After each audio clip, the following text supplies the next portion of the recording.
ketamine obliterates that, and you don't have agency at the higher dosage. You leave the room, you're in your own mind. I call it a scramble, and all kinds of things happen. Forms, themes, strange things like talking with dead people who seem totally alive, which makes people think, oh, maybe they're coming from outer space. I can't figure out how my mind would do it. So it's very different. So with a kid, for example, it's very liberating from the intensity of what you're bringing into it to having another kind of experience of yourself as imagination, and freed from all that, freed from parental control, freed from your own control, freed from your own misery. Of course, misery doesn't pursue it. Ketamine reliably is neutral to positive in terms of emotional valence. Welcome to the Too Curious MD podcast. I'm Dr. Ali Ahmed. And I'm Dr. Soraya Rahman. With the wisdom from holistic, alternative, and these conventional medicine, we are here to challenge the status quo. We're curious about the connectivity and complexity between diverse fields of knowledge as they relate to consciousness, chronic illness, mental health, resilience, and beyond. Learning more about the art and science of healing, or listening to stories of extraordinary healing. You're in the right place. Let's dive in. Welcome to the Too Curious MDs podcast. I'm your host, Soraya Rahman, and with Alia Ahmed, today we have our guest, Phil Wolfson. Thank you for being here, Phil. I'm just going to read a short bio, although this bio is quite comprehensive and will cover a lot of things, and it just is a fraction of the things that I think we can talk about here today and you bring to this practice. So Phil Wolfson is the creator of a new psychotherapy modality based on the use of ketamine-assisted psychotherapy. He's the CEO of the nonprofit Ketamine Research Foundation and directs the training of CAP practitioners through the Ketamine Training Center, now numbering over 1,000 practitioners across the U.S. and internationally. He is the author of the Ketamine Papers and No, a son's song of love, life, illness, and death. He has been the principal investigator of the MAPS Phase 2 study of MDMA treatment for individuals with life-threatening illness. Dr. Wolfson's work is the result of an intense, now many decades-long clinical psychiatry psychotherapy practice.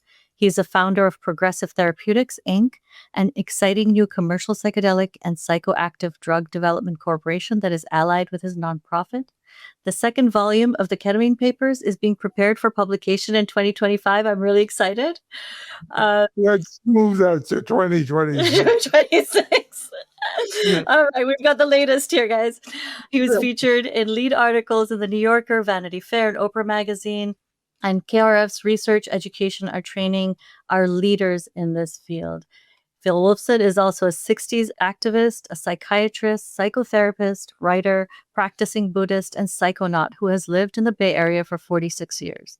In the 80s, he participated in clinical research with MDMA or ecstasy and has created 9 patents for unique herbal medicines and ketamine. He was a founding member of the Hefter Research Institute and is a journalist and author of numerous articles on politics, transformation, psychedelics, consciousness, and spirit, and he's a graduate of Brandeis University and NYU School of Medicine. Thank you for being here, Phil. It is just such a beautiful honor for our podcast to have you, and you've been a beautiful supporter from our early days of the work that Alia and I started in this intersection of adolescent and young adults and ketamine. And she and I, when we first connected, were just kind of struck by the fact that we're putting the adolescents and the young adult mind after, it's an afterthought. And yet the work that you did, the publication that came out in 2023, where you published the case studies of some of the select adolescents you used, really told us the story, really told us that lived experience of what these cases were that were coming to you, who these families were, how these illnesses were impacting them, and then how the transformation took place as you worked with them with these tools that you've developed. So we're just really, really excited to have you here, wanting to learn from you, and also just appreciative of the fact that this exists. The work we do really stands on the shoulders of people like yourself, and we're truly grateful. for all that you've done in all these different ways. So I guess my first question to you would be, what inspired you to focus on adolescents for the ketamine-assisted psychotherapy study? Well, I've always done adolescent and family work. I'm a family therapist by background. Actually, part of that whole family systems development that occurred in the late 60s, 70s, I was at Washington School of Psychiatry in DC. So a lot of the systems theory and the evolution of ecological psychiatry, I was an enthusiastic contributor and part of. As we left, the Freudian domain and the analytical work to have a more field theory, to use Gestalt language, of where people really live, and they don't live just in their own hides. They live in their systems, their social systems, their political systems, their cultural backgrounds, their economic backgrounds. That the considerations of family dynamics, cultural dynamics, all of that became more and more the focus of what we were concerned about in dealing with families and therapies. There was the work of Saul Minuchin and others who really took on the idea that people lived in systems, people lived in cultures. I had a love of that from the start, because why am I a 60s person? I didn't come to it by background. I came to it because I grew up in the McCarthy period when things were so constricted and culturally negative. And I finished high school in 1960. And as we began to move through the early 60s, a sense of the breadth of life and the breadth of life is beginning to emerge. And that's really what it's about. One could talk all about the difficulties of the 60s, etc. But basically, it was an opening of mind, soul, politics, political expression. And it was a very confusing time in some ways and a very liberating time. So I was an activist trying to stop the war in Vietnam. Worked diligently on that through medical school. And I was part of building a community medicine world, which didn't exist up to that point. And I was very much a part of the social justice, anti-racist movements. And they formed me. I became a citizen of the world rather than coming from a little place in New York City that had almost no culture or very sterile culture. And becoming a citizen of the world changed me probably more fundamentally than any other thing, psychedelics, Buddhism, anything. To become an internationalist, and I cry easily, I'll tell you why. As a person involved with people from all over the world and creating a notion that everyone has the rights, the derechos to vivir, the rights to live and to live well, has been fundamental to my whole life.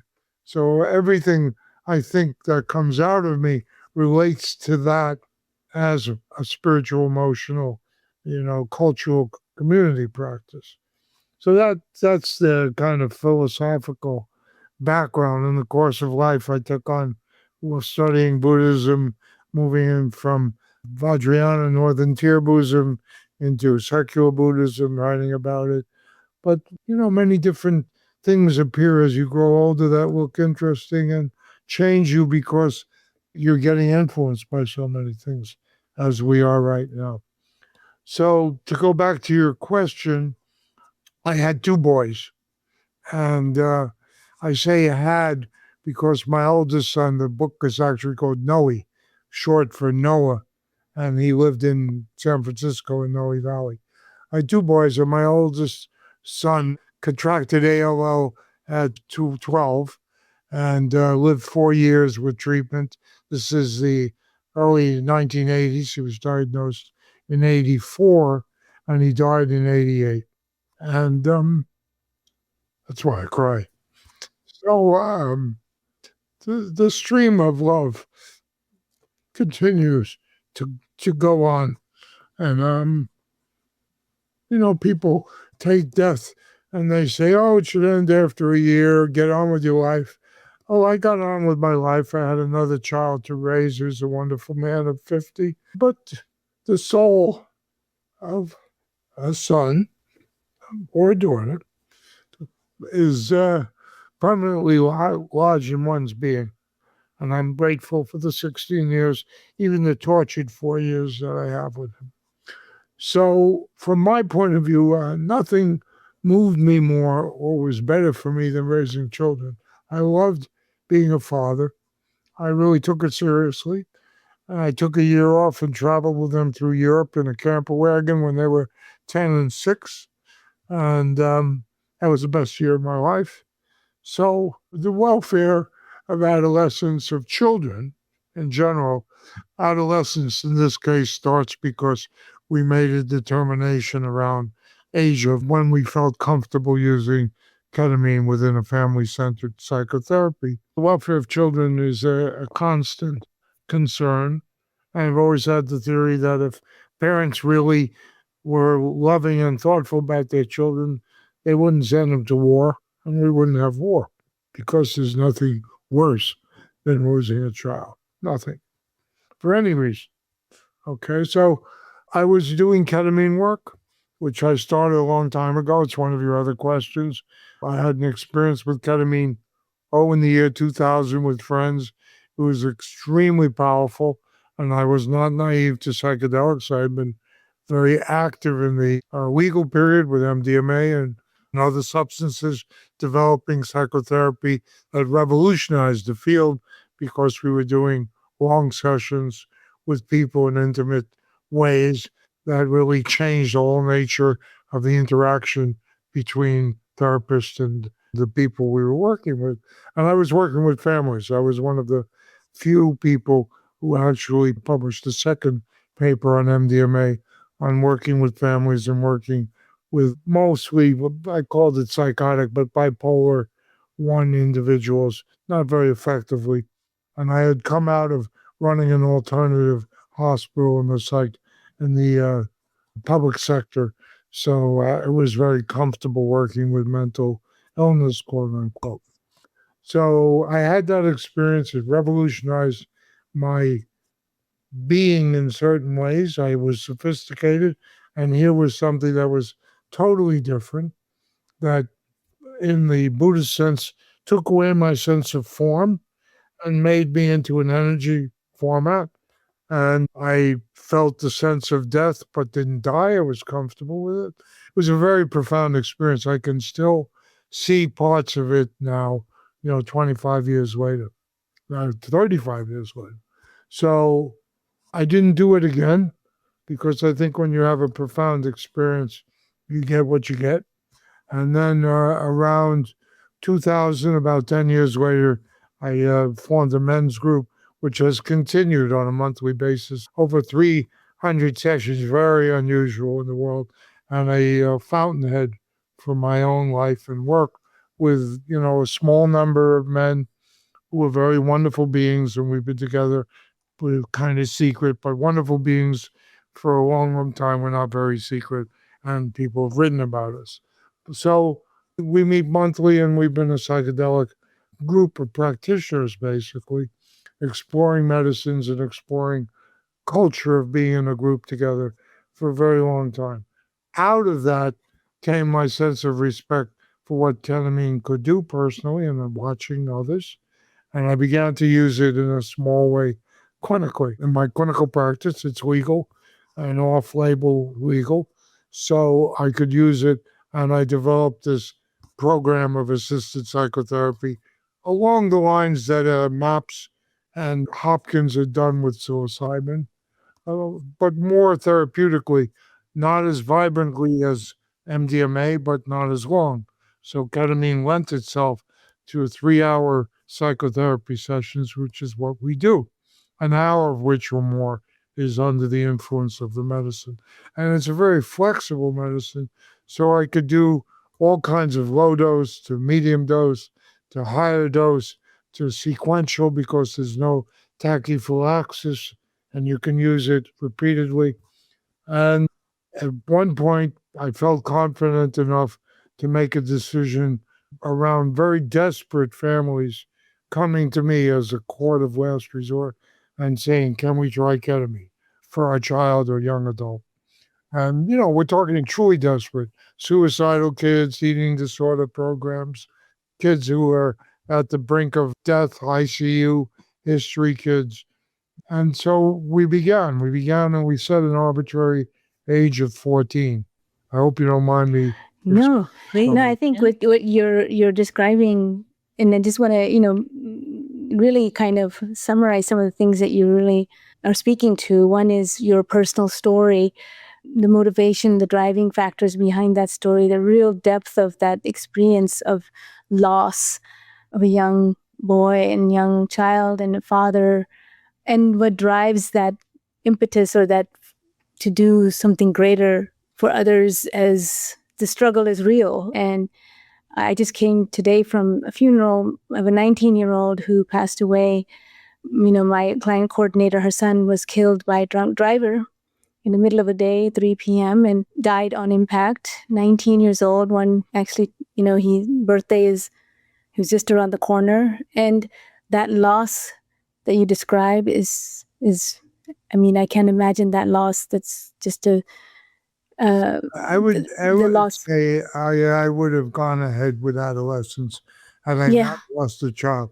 But I am so formed by what happened to me in that period of time because it was so drastic and a lot of things happened around it, which I don't have to go into. So it was such a traumatizing period for myself. But I would have done family therapy with kids no matter what. And that's a contingency of our program. Everyone has to be in family therapy, even divorced families, which makes it harder to do the work. We can't do large volumes of work, and we're collating, and we're about to publish 21 cases that we have solid info on. So we're just finishing the tabulation. So hopefully we'll have a paper out as quantitative on adolescent, young adult work with ketamine before the end of the year. And you're really the pioneer in this field and really had to think out of the box to really get to do this kind of work. I mean, now we can talk, in 2025 where ketamine is a legal treatment for treatment-resistant depression. And there are now roads and avenues of support for and resourcing that, you really have developed. I rely on your book and refer back to it all the time. And the ketamine papers in particular, it's one of our standing, requirements for my staff and the therapists and nurses to really get the story of, and it's written so well. I would have to say, it's written in historically. There's so many context. The contextual. It's not just a protocol book. It's actually got story and context and the history and the science. And I think it's important to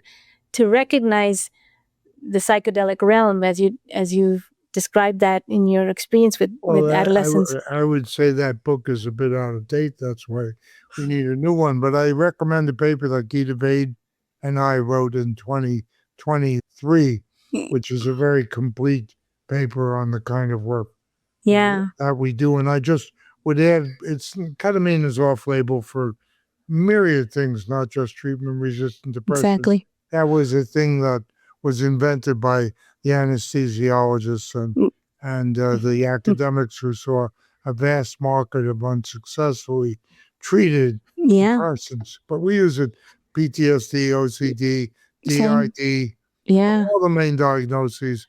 We don't use it for active bipolar, schizophrenia, certain personality disorders. We see borderline personality disorder as basically traumatic in origin and think ketamine is done well, is successful with it.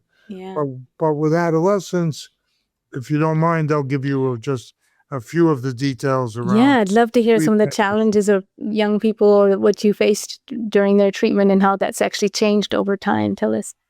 Well, one of the concerns originally was the issue of brain damage.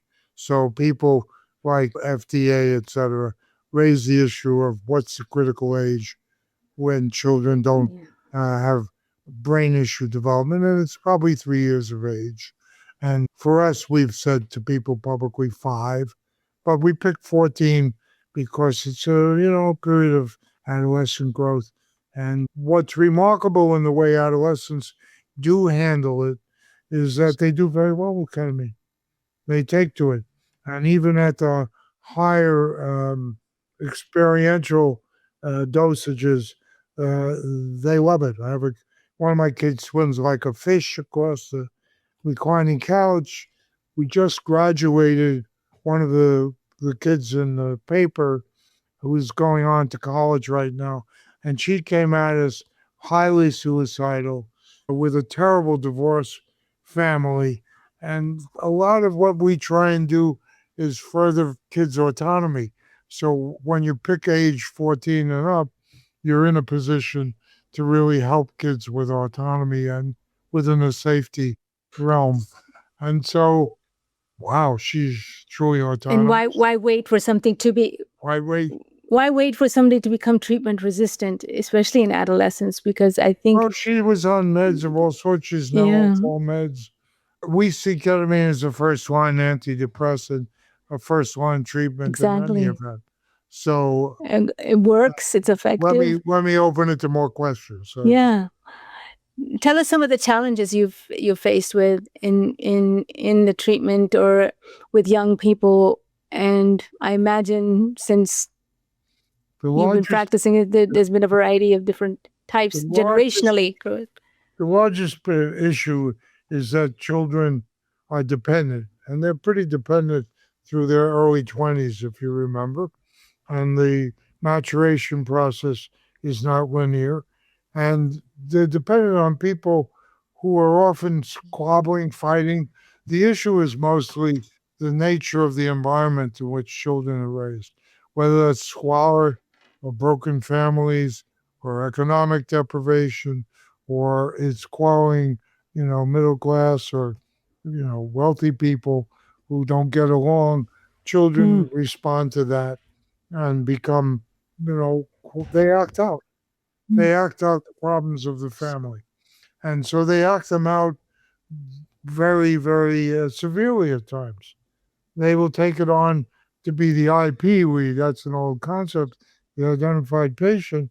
They will take it on and threaten their lives and even make a serious gesture. One of our boys was in ICU for 2 weeks. He's graduated some years ago. Another one of our people in the first report. So for that to have succeeded, we had to tame the father's rage a bit. We had to create a more sense of respectful environment in which the kids were okay, because the 12-year-old daughter comes to our attention while we're treating the older boy, and she's saying that when she graduates from elementary school, she's going to kill herself, and she has a plan. So here's a family, pretty upper class, lawyer, and they have 2 kids, one of whom has been seriously suicidal, and the other is telling them they want to die. And they're planning it, and she's a sophisticated 12-year-old. I didn't do ketamine with her. I referred her to a therapist and coordinated. We went through it all. We got through it. But if you can imagine the nightmare of having 2 kids wanting to die, one almost dying, and the other threatening it, because you're really in a awful discord as a family, you have to heal the discord. You're not going to get the kids safe unless you take care of the discord to some extent, including separation, which is hard. We lost it. So you described your first ketamine journey and that, experience of dying, that experience that people can have on ketamine. And you were much older and you had a framework, a philosophy, a system of how we interact with the universe. Buddhism having structures within it that allow us to kind of understand when we're in this kind of state. However, how do we, when you are having this conversation with teenagers, for example, and let me give you a little discussion about ketamine. Depending on dose, you can use ketamine very low dose, which we do, to facilitate defensive relaxation and to facilitate dialogue, much like you can with MDMA. So you have to be skillful. You can use lozenges. You can use nasal spray. Off-label, I don't use Spravato. And you can use low-dose IM. So you can be very creative with low dose. You can do it sequentially. You can use it for anxiety. It's an extremely flexible medicine if you do it well, and very few side effects. So when you get up in dosage, it becomes what I describe as a meditative experience. You are no longer rooted in your sensations. It's an anesthetic, and all your sensory drops away. So, whatever resources I might have had consciously to help me with that experience, they didn't exist. And they wouldn't exist for you. What would exist is your basic framework, but not a conscious working framework because you're not in that kind of consciousness. You're commenting. So my comments during that were, I think I'm dead. Okay, but it's not so bad, you know. But that was over a long visual stream of energetic forms of all sorts. So you don't have agency at the higher doses of ketamine, which is one reason why ketamine is so obliterative of the now and allowing people to move from here we are, Phil's talking like this, to he's going to emerge from ketamine having memory completely intact, unlike with ECT, but he's going to be in a reformative kind of consciousness for the most part, not always perfectly. And so that break enables a redoing of your being to some extent. The more rigid your personality in a kid or an adult, the more OCD, the more ruminative you are, the more you need more sessions or the less successful ketamine will be. But it's highly successful. And as you know, as pediatricians and physicians treating people, the problems of people's obsessional states are the main problems that we encounter. People grasping at this, and not letting go. And that's what they fight over. So ketamine obliterates that, and you don't have agency at the higher dosage. You leave the room, you're in your own mind. I call it a scramble, and all kinds of things happen. Forms, themes, strange things like talking with dead people who seem totally alive, which makes people think, oh, maybe they're coming from outer space. I can't figure out how my mind would do it. So it's very different. So with a kid, for example, it's very liberating from the intensity of the what you're bringing into it to having another kind of experience of yourself as imagination and freed from all that, freed from parental control, freed from your own control, freed from your own misery. Of course, misery doesn't pursue it. Ketamine reliably is neutral to positive in terms of emotional valence. So it's remarkable that way. There are many remarkable substances, but we're just talking about this one. True. The imaginative mind and the access and the loss of that ego break the barrier, right? That blocks that sense that, and sometimes the losing that sense of self is such a regaining of sense of self. It somehow takes you back It to. is. You're going to your essence. You're going towards an essence that exists in you. That's that whole conversation about healing intelligence that Michael Midhofer and pioneered off Stan Groff, etc. What that's about, I have a critique of some of that.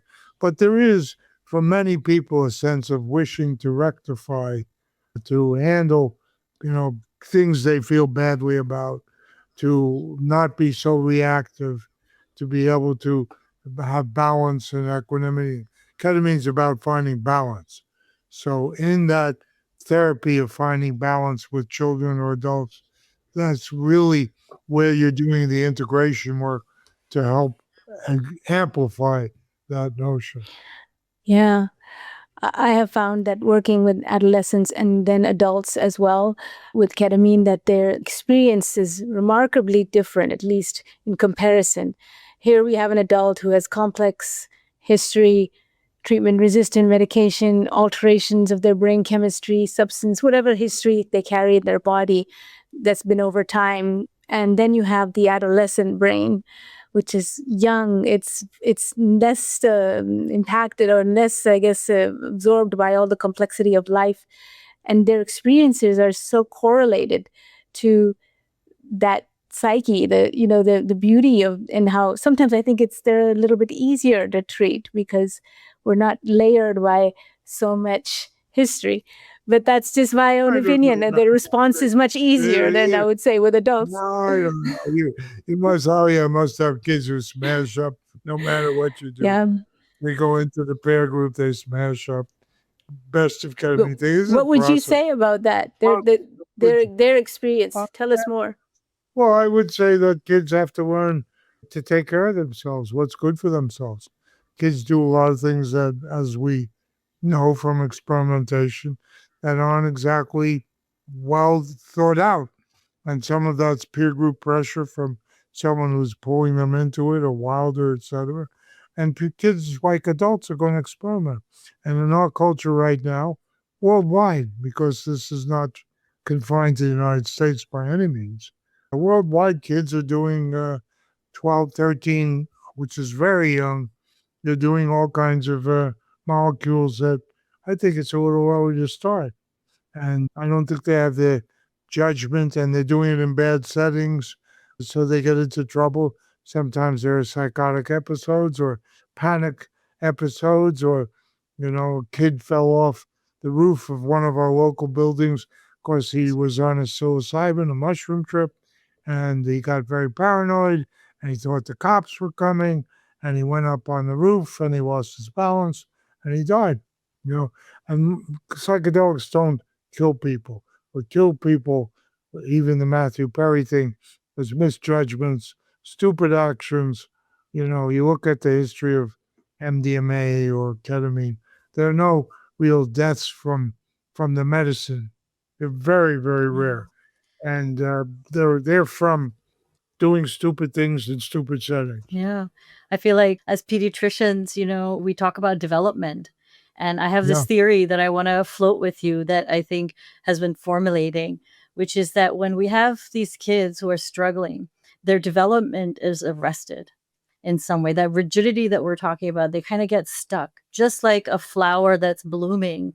Everything that a child has is within themselves. It's that what you talked about earlier, which is that unwrapping of the gift that we contain. And if it gets arrested at a certain time, because of whatever reasons, the environment, the rigidity of thought, what I find with ketamine is that increased flexibility allows that development to resume. For example, I've heard things like, oh, I was too afraid to, socialize. I can't make friends. But then they have this need, this already existing need that they know they want to be, moving past. And then after they've done their ketamine therapy or kind of have made a few of those advances and recognize that they're trapped in the cage of, these ideas. It's just one thing that needs to die is this idea that they're depressed, that they are this is who they are. Right. And once we free them, that resumes. So in some ways, I feel like when we talk about adolescence, we're talking about an arrested development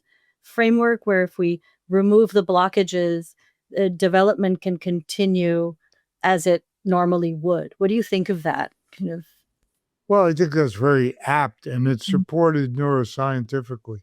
So at the Trauma Research Institute meeting that Bessel runs annually, I was just at, and there's a fellow named Teicher, I'm blocking his first name, an older guy at Harvard, who looks at critical periods of brain development in terms of trauma.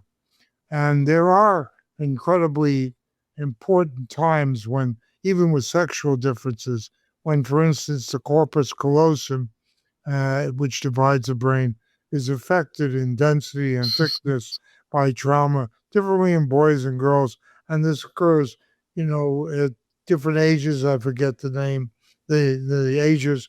And there are myriad things around this that support the notion that trauma, hinders development. And we know that's true whether it's neuroscientifically or neuropsychologically, that trauma keeps kids from learning, from growing, from thinking well. They're reactive, they're amygdala based. And, so one of the things that we talk about with ketamine, you may have seen it, is that kids get smarter. But I don't think that it's just that kids get smarter. I think as kids get relaxed, they learn better and then they're more available for learning rather than being in the, reactive trenches that they're in. So I think an important point you made I too. think that is the psyche of the child, whether it be the adolescent or the child in a young age, right? Even in utero, the rest of development that can occur in trauma. That's the ACEs, really demonstrate these studies. In your view, though, just a question to pose, because the adolescent of the 80s and the adolescent of the 90s and the 2000s and the adolescent of the now, the 2025, what would you say has changed in your treatment approach or in the treatment approach with the family, that dynamic? I know I'm very curious to hear that perspective of time and in treatments and the effect of that on the brain too. You're a relatively young person. You know exactly what's changed after COVID and even before COVID. Kids went internal. The socialization of kids was broken. The overuse of phones and games and the introversion of kids and the substitution of the mechanical sphere for the real life sphere has been terrible. Parents have a hard time restricting it. Middle class and above parents tend to want to go to work and have people watch their kids, and they live two lives professionally, not really focusing on it. And so, kids are abandoned into their world of play, but not playing like, when I was growing up, where we played together on the street, had fights, played stickball in New York City, played handball and hung out. We had friends groups. And kids, I think, in school are having them, but they're also much more isolated within their own domains, and even within their core groups they're doing 15-year-olds in IC across the country, and with various gaps, are doing quite a bit of substances, 15 and up. I think that's true in Europe as well. We're watching massive use of medicines from street level in Europe, Southeast Asia. It's true. Brazil, it's true. So, the kids are turning inward, using in groups, and not being particularly involved or invested as much as they were or could be in the life of the mind, in the life of the body. So I think that's what's changed, and I think that's very difficult for us. And with AI, it's not going to get easier. Not easier. What are your let's talk about this. When you've got a teenager and you're considering this treatment and you've talked to the family, how do you talk about this aspect? How do you tell between therapeutic use and problematic use? How do you engage the kid in this conversation of, we're going to talk about ketamine and we're going to talk about it as a legal medication, but there's also street ketamine, and I'm the person in the middle here telling you, what's safe and what's not, and how do we hold that? And I know that's a big question. Well, it's a wonderful question. We have produced guidelines, which are singular, and I hope you can get hold of them. We're distributing them widely. They're illustrated. There it is. That's it. Thank you. And we have a new one coming out. We're just working on, which is about, people getting in trouble, how to deal with it, kind of a 12-step approach. So I was just finishing working on a section of this. So we're going to publish that. That doesn't mean kids are going to read it. I mean, this is probably older people who are going to read it. The conversation with kids has always got to be, is what do you think you're about? It always has to be a turning from me telling you, this is good for you, this is bad for you. What do you think is good about this? What do you think is bad about this? Let's talk about it. It has to be a relational aspect. And when you do relational aspect rather than top-down authority, unless it's an issue of safety. If I saw, for instance, we have various ways we use ketamine at home through parents. Okay. So we have kids who burn, as you do. We have kids who cut. So what we're trying to teach kids over time, it doesn't happen instantly, is that they can request a lozenge of ketamine. We only do lozenges at home. And that they can take that when the urge to hurt themselves, damage themselves occurs and chill. It's a half hour chill. Okay, so they have to go to their parents. Parents have to be present, handle giving them that. Everyone has to be instructed. So we're trying to develop a kind of sense of how do you chill before you do the damage, right? How far we'll get with that? It's a good strategy. We'll get somewhere with it. I urge it on people. But I think it's a dialogic process. The more you say to a kid, "Don't do this," the DARE program, for example, was a terrible failure because people would come in and say, "You do this drug, you're going to die. Do coke, you're dead." Right? Yeah. Well, kids had already done coke and they weren't dead. And they saw friends and they weren't dead. So they kind of dismissed it all as it would deserve, because the real question is, what do you think doing coke does for you? Why are you interested in it? What have you learned from it? What will you learn from it? What do you think the troubles are? Do you want to talk about what the troubles could be? We want to talk about doing things safely. You want to talk about where you buy it, from who you buy it, safety, you know, rather so it's becoming an issue of harm reduction, which I think MAPS has pioneered well with the Zendo and it is right now at Burning Man with Zendo. So I think that's true for kids too. It has to be a harm reduction thing.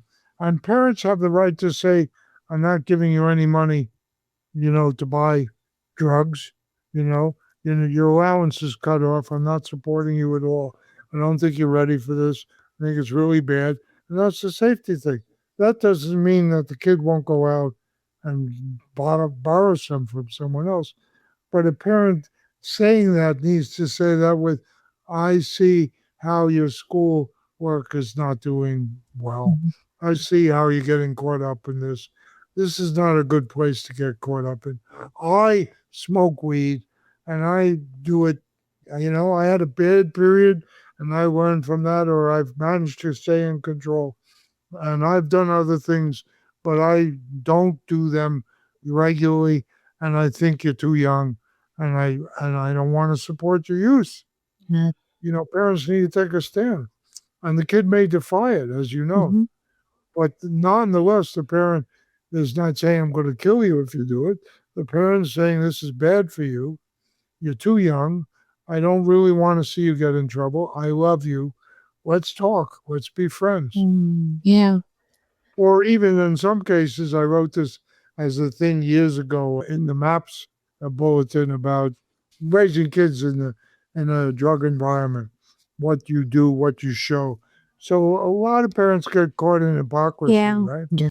They're in the basement smoking weed to hide it from their kids, and the kids smell the They, weed, and they know the parents are yeah. doing it, and the parents come upstairs stoned, and then they say, "Oh, you never should do weed."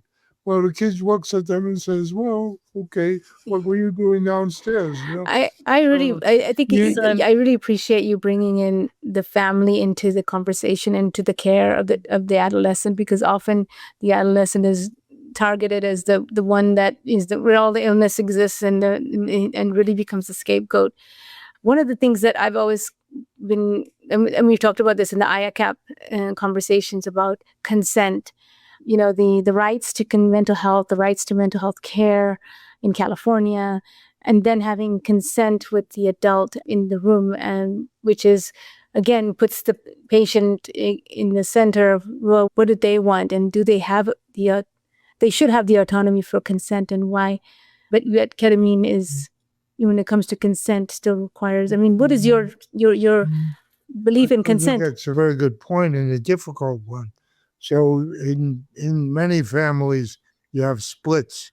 One person will say, "I really think we need to try ketamine," for example, or I don't disapprove of his his smoking weed on weekends. Okay, not during school week. And the other parent will say, "No, ketamine's dangerous, you can't do it, and I won't approve it. And then you, as a physician, are in a position of not overriding that parent. You cannot give the kid ketamine. And if the kid's not in a position, the kid can vote. Okay? I vote. I want to do ketamine. No, I don't want to do ketamine. The kid can vote, but the kid's vote is not consequential compared to the disunity of the parents, the liability that we live in as physicians, in which you could be sued for disregarding it. So you really need full permission, certainly till 18, to go ahead with a child. Thank you for addressing that. Have you ever had an adolescent give consent and then say after maybe the first one, say, nope, I don't want to do this anymore? Has that ever happened? I've had kids who didn't like it, so they dropped out. And in our study, 3 or more sessions were really necessary for effect. And some kids didn't like the experience. Some kids left and went to back to school or other places. So we have our N is restricted when we look at kids who did it once or twice. They didn't get much benefit out of it. So we've had kids who certainly dropped out, but they were the minority. Okay. Mm. A lot of that is because of loss of control. So ketamine, even at low doses, the first stage of getting used to ketamine is letting go a bit. Mhm. It teaches you to let go of control. And if, control is really uppermost in your mind, I can't stand to not know where I am, what I'm doing, who I am, even though they may do it with friends, which is part of the contradiction. They may not stick with it. Yeah. We haven't had parents come into it and withdraw. We've had some lack of successes. Some of them are very tragic. We had a family with 2 physicians of backgrounds like yours. They had a daughter and they were divorcing. I think one was Muslim and one was Hindu, I've forgotten. And they were not getting along. And the man was pretty anti. But the daughter was in this excited state of wanting to die. And she was 14, and she came to us saying, "Oh, I am so happy. I want to die. Just let me die. I'm so pleased to die. I really want to die." And she was doing things to get herself dead. And she had been in an institution and banged her head. The institution couldn't control her, and they threw her out. Institutions have limits. And so the mother prevailed and came to us, and we agreed, knowing we had almost no chance of prevailing on her, but she was gleefully talking about dying. And when we would explore it without the medicine, all she could do was talk about this. And as we explored, well, why do you want to die? What's in it? Yeah, there was mild stuff about peers and not belonging, but it was psychotic. It was truly psychotic, meaning that her wish to die had no correspondence with causation, with situation. So we ended up doing very rapidly 3 treatments because ketamine is very good for suicide. And the ER is really good for suicide. We've used it. We don't do acute suicidal work, but it's really the medicine for changing suicidality. Lori Calabrese in Connecticut has a large number of IV cases around young people with suicidality. But she just ate it up and she couldn't stop. And so tragically, we had to release her into a deeper institution where she was still going for it. And I lost track of whether she actually survived. I don't know. So it was a terrible failure, a terrible experience. It wasn't a ketamine failure. Ketamine doesn't treat that kind of psychosis. And we couldn't. Yeah. We couldn't get near it. And the parents, we're doing family therapy, they're busy, triangulating, and They tried. The woman really tried hard. The man kind of went out on a limb and just left. So Well, it's successful. I had a patient very similar. Well, not similar, but maybe similar. I'm not sure. But when she came in with acute suicidality. She was a young adult, 21 at the time, and she responded to treatment. And then third or fourth session in, and she started to report that she would rather be there than here. I mean, and in the session, I mean, the dissociation from reality was her desire for her reality. Yeah. And it was in conversation that came up in ethically, like, is this the right thing now? The treatment has the suicidality, yes, it did abrupt that, but then it re-triggered her need for that access to that another state of being. Well, you put your finger on the point of departure. Yeah. So people who get hooked want to be in the elevated state that they get into. Now, almost none of us do, but those people who are ketamine dependent are people who are manic, basically. They're inflated, and they love the state they're in because they're avoiding all the pain of this world. They're all avoiding all their personal pain, family pain, work pain, all the rest. And those people who turn on to ketamine for that, to be inflated, are the ones who are at risk. And I haven't seen that with a kid. Yeah. I wanted to ask, and thank you for bringing up this question, because number one, we know that ketamine has this anti-suicidal effect. And so I'm curious about how you think that's working. What's the mechanism? I think it's the psychological effect of the ketamine. So we can't really, Soraya, separate out the biochemical neuroscience effects, whether I don't believe it's neuroplastic, but it's interestingly glutamatergic. We can't separate out nor see what an NMDA receptor is like. So one component seems to be the ketamine itself. When you look at studies like Allison McInnes' study, the meta-analysis of IV clinic results, the success rate was 29.7% for full remission from depression with 6 sessions or more, 50% of some improvement. So that's kind of like your placebo control. This is with no music, no fancy bells and whistles. There's someone in a room with an IV and no one present for the most part. A drip, which I've seen and watched. Okay. So that's kind of like what you might think is the biochemical effect, except for one thing. The second component is the psychological, emotional component of letting go.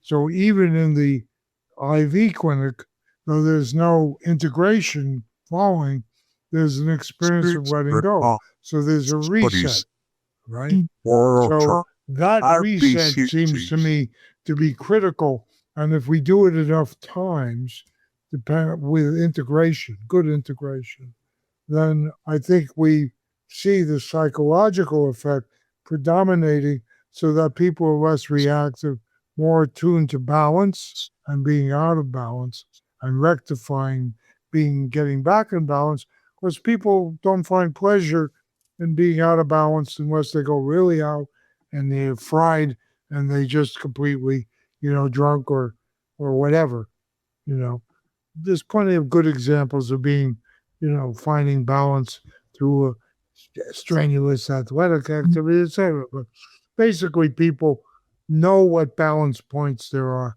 and when they're out of balance. Some of us go too far. If you do, Robin Carl Harris's idea of the what's it Rebus? called? The brain. The anarchic brain or the chaotic. Entropic. Entropic. Yeah. If you look at that, when people go too far into the disarray, then it's different. But otherwise, people really want to be in balance. So there's that interruption which is constructive because mind continues, unlike with shock. And psychiatry has a long history of putting people to sleep and thinking that they'll wake up okay because they forget where they've been. Yeah. Ketamine does something a little more profound than that. And I can't explain it entirely. Hopefully, someday we can. But the more we grace it with input of a psychotherapeutic nature, family therapy, if it's appropriate, relational therapy, couples therapy, and the more we provide integration after the session and follow up, the more successful we are. So we're about 80% successful, and we take a lot of difficult people. We're not perfect. I just came across from 2 sessions this week, 3 hours duration, with people not particularly stricken, but in longer lives in their 60s, who really had a history of suppression and living quite in a cage, who've opened up after 2 sessions. I don't know. Yeah. I need a third one. I have a question for you. What's your favorite integration activity, both for yourself, and then what's your favorite integration activity to recommend to families who are going through this treatment? Well, integration is the coming down experience. So I don't know if I have a favorite integration, eating some. It's about talking about the experience when you're doing it therapeutically, being close to someone, really inquiring where they've gone, what's happened for them, and trying to make a kind of hypotheses of how this fits into getting past trauma or putting trauma behind, which ketamine does really well on making PTSD more remote. We have an acute trauma program that we have been trying to put into war zones with low dose ketamine. This is really great for that. So ketamine is a very flexible medicine. So eventually I want to have something to eat because I haven't eaten anything. And I want to hang out. I just want to be gentle. To nourish this body that you're returning to. I love that feeling of feeling ourselves come back. Yeah. At our center, we give a little bit of a nourish bowl, and we choose the right combination of a little bit salty, a little bit, natural whole foods, all organic.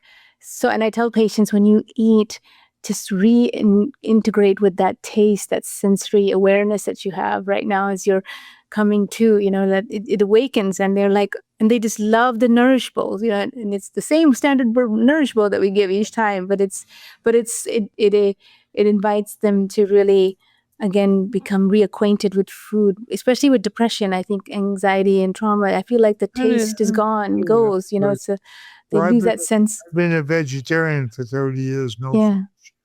And recently I've become a sushi addict. Yeah. So I've got all the accoutrements of making sushi, vegetarian sushi. I like sushi now. So that's one of the enjoyment. Another integration practice. Integration is the enjoyment, the enjoying with life. Well, it's been an absolute treat. Yeah, in the Buddhist sense, we say embracing life. Yeah. Integration is about embracing life, diminishing reactivity, pushing reactivity aside when you can, and getting on the path of kindness. So kindness. Thank you so much. And we end here, but we still have to end with a question, because we are Too Curious MDs. And the question that we want to continue is, what would be a curious question you would have for the audience, for you, for us, or for this concept or this idea that we talked about today?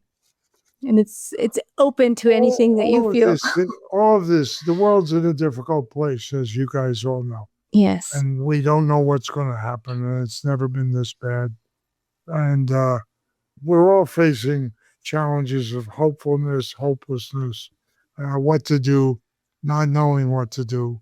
How do we right it against forces that are growingly strong and destroying civilization? So the only real question is, how do we develop kindness between ourselves and each other, respect and tolerance and sharing? And so any of this, if it doesn't promote this, why do it? Yeah. How do you promote kindness? You promote kindness No. How do you promote kindness?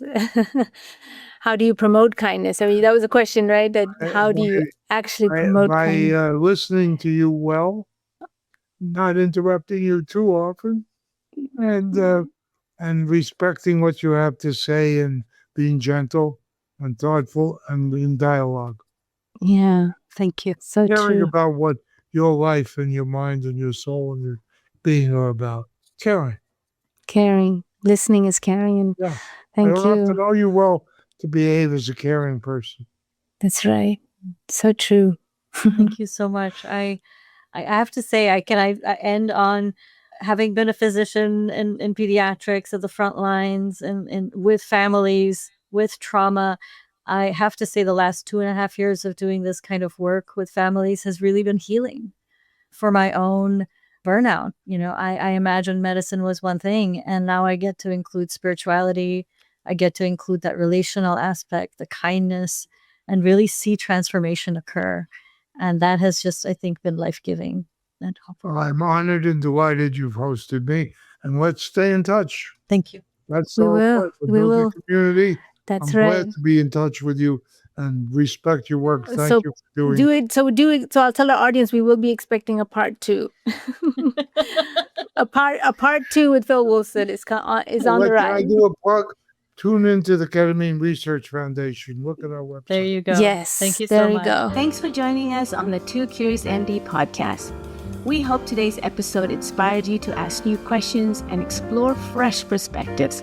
We challenge you to ask us those unasked questions that you're curious about in your medical practice, condition, health, and wellness. If you enjoyed the podcast, don't forget to subscribe, share it with somebody just as curious, and leave us a review. It helps us keep the curiosity alive. Post or comment with a question or curious inquiry that you have and seek to explore or learn with us. Stay curious, and we'll see you next time.